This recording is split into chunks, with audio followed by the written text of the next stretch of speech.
Good evening. इस lecture में हम लोग बात करने जा रहे हैं संघर्ष समाधान में भारत की भूमिका, इंडिया रोल इन कॉन्फ्लिक्ट रिसोल्यूशंस। ख़ास तौर पे इस लेक्चर में भारत की भूमिका यूक्रेन के संदर्भ में बात करेंगे। हाल ही में रूस के राष्ट्रपति ने कहा है कि वह रूस यूक्रेन संघर्ष के समाधान के प्रयासों के संबंध में भारत, ब्राज़ील और चीन के साथ लगातार संपर्क में है।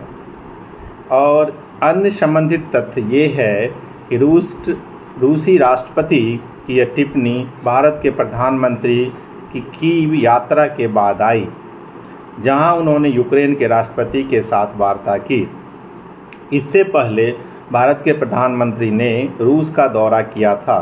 रूस यूक्रेन युद्ध 2 साल से अधिक समय से चल रहा है। द्वितीय विश्व युद्ध के बाद वह यूरोप का सबसे बड़ा संघर्ष है, जिसके जल्द खत्म होने के लिए कोई संकेत दूर दूर तक नहीं दिखाई दे रही थी।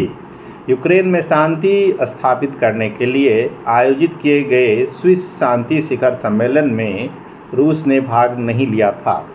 ब्राज़ील और चीन ने रूस यूक्रेन संघर्ष के समाधान हेतु 6 सूत्री प्रस्ताव पारित की गई थी, जिनमें रूस यूक्रेन शिखर सम्मेलन की बात कही गई थी। हालांकि यूक्रेन ने इसे खारिज कर दिया था। अंतर्राष्ट्रीय संबंधों में संघर्ष या युद्ध का समाधान कई बार तटस्थ तृतीय पक्ष द्वारा कूटनीतिक वार्ता और मध्यस्थता की जाती है। अंतर्राष्ट्रीय संगठन और फोरम संघर्षरत पक्षों के बीच संवाद को सुविधाजनक बनाते हैं। आर्थिक प्रतिबंध संघर्षरत पक्षों के व्यवहार को प्रभावित करते हैं। यूएन शांति स्थापना मिशन और बहुराष्ट्रीय सुरक्षा बलों द्वारा हस्तक्षेप की विवाद निपटाने के लिए अंतर्राष्ट्रीय न्यायालय जैसे कानूनी तंत्र की भी बात की गई थी। यूक्रेन के संबंध में भारत का रुख भारत हिंसा और शत्रुता को तत्काल समाप्त करने पर जोर दे रहा है। भारत का मानना है कि वैश्विक व्यवस्था, कानून, संयुक्त राष्ट्र चार्टर और क्षेत्रीय अखंडता एवं संप्रभुता के सम्मान पर टिकी हुई है। भारत संघर्ष की स्थिति में मानवीय सहायता पर जोर दे रहा है और भारत संघर्ष के समाधान के लिए वार्ता और कूटनीति में विश्वास करता है।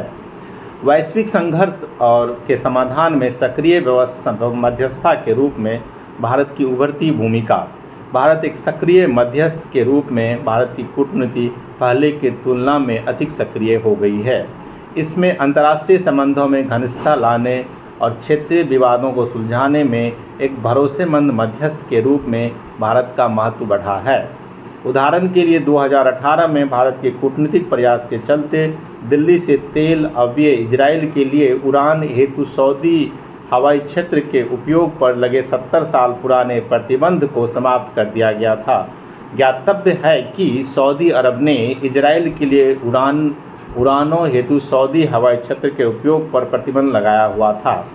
विदेश नीति के प्रति भारत का 5 अहम मुद्दा है: सम्मान, संवाद, सहयोग, शांति और समृद्धि।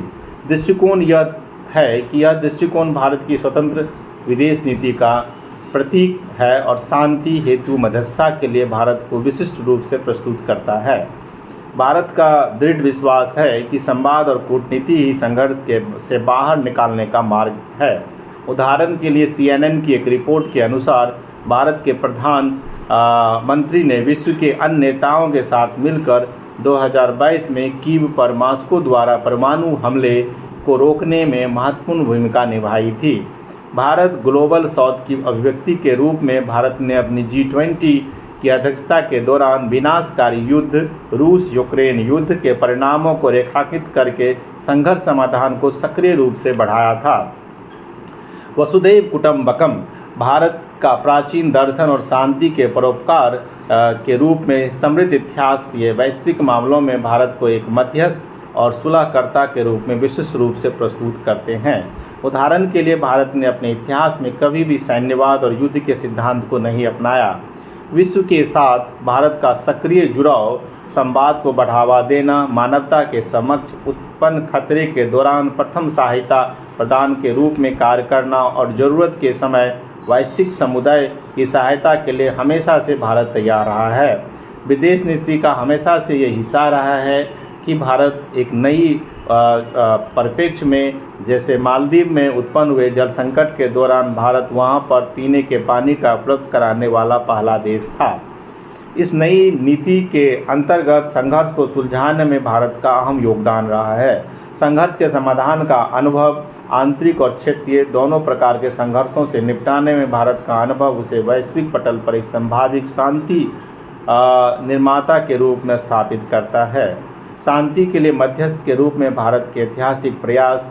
सन 1955 में भारत ने ऑस्ट्रिया से सोवियत सैनिक की वापसी के लिए और ऑस्ट्रिया के बीच मध्यस्थता की। साथ ही भारत ने ऑस्ट्रिया को स्वयं को एक तटस्थ देश घोषित करने के लिए उसमें संवाद किया। सन 1956 में भारत ने कोरियाई संकट में मध्यस्थता की। संयुक्त राज्य अमेरिका, चीन और यूएसएसआर को शामिल किया। सन 1950 और 60 के दशक में भारत वियतनाम युद्ध पर्यवेक्षण और नियंत्रण के लिए अंतर्राष्ट्रीय आयोग का सह अध्यक्ष था। सन 1979 में भारत के वित्त मंत्री ने अपनी चीनी यात्रा रद्द कर चीन की आक्रामकता पर सक्रिय रूप से वियतनाम का समर्थन किया था। उसके बाद अगर हम देखें कि वैश्विक संघर्षों के समाधान के मध्यस्थ के रूप में भारत की भूमिका के समक्ष कुछ बाधाएं भी रही है। कूटनीतिक साझेदारियां नहीं बन पाती है, क्षेत्रीय प्रतिबद्धता भी है, कभी कभी आर्थिक प्राथमिकता देखनी पड़ती है। सीमित वैश्विक प्रभाव का भी बहुत बड़ा उदाहरण हमें जो है इसमें मिलता है। और साथ साथ हमें ये भी देखना पड़ता है कि कैसे हम इस चीज़ को ख़त्म करें। सीमित वैश्विक प्रभाव में घरेलू उत्पाद पर मौजूदी चुनौतियाँ को भी जो है बहुत ही अहम योगदान है। और मध्यस्थता के रूप में सक्रिय भूमिका निभाना, साझेदारी भारत समान विचारधारा वाले राष्ट्र जैसे दक्षिण अफ्रीका, ब्राज़ील, इंडोनेशिया आदि के लिए।